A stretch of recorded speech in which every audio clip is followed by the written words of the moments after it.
Mag-good morning daw sa Uncle Fifi. Tingnan mo, sobrang ganda ng suklay ko. Yeah.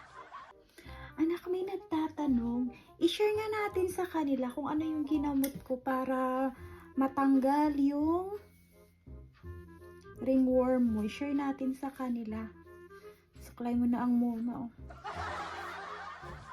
Ano inaamoy mo? May naamoy ka? Napakasing ligo ang muma, eh.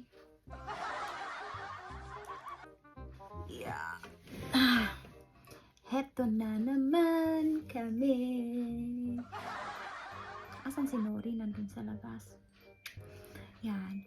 Mga kabuma, gusto po namin i-share sa inyo kung ano yung pwede nyong igamot sa pusa nyo na kapag sila ay nagkaka-ringworm.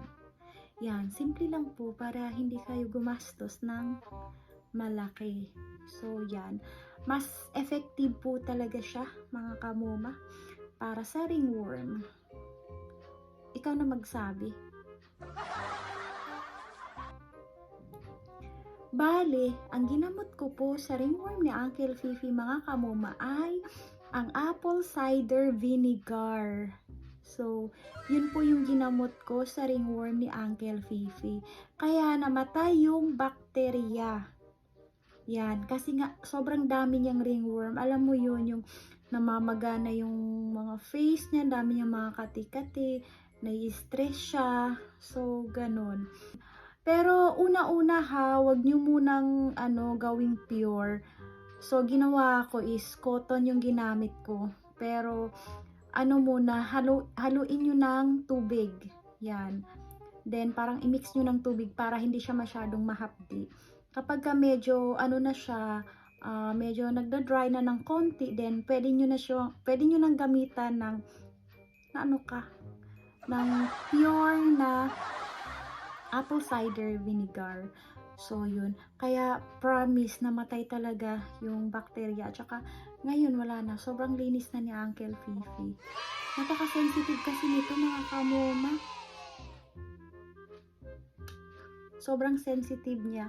Syempre, kapag may nararamdaman kasi yung mga anak nating pusa, pati rin naman kasi tayo naaapektuhan, hindi po ba? Kaya, thankful ako, yung mga ringworm niya is gumaling na. Kasi, kapag may ginamot ako, tapos siya, mayat maya, pag gumaling na naman yung isa, pakalat-kalat na naman, panibagong na naman ang tutubo. So, yun. Okay na siya. Magaling na siya.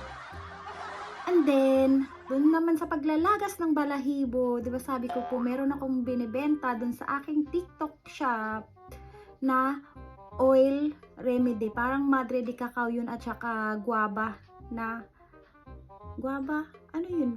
Guava oil. Oo, yun. Pinagsama-sama. Kaya sa mga gustong umorder, mga kamuma, dito lang po siya sa TikTok shop ko. At ayan, yung mga arrow, i-click nyo lang po and then add to cart. So, pwede po kayong mamili. Merong 100 ml at saka 250 ml, mga kamuma. Ang oil na ito, mga kamuma, ay sobrang tagal po maubos. Mukhang natulog na, oh. Napupuyat, saka iisip sa'yo. Giliw ko.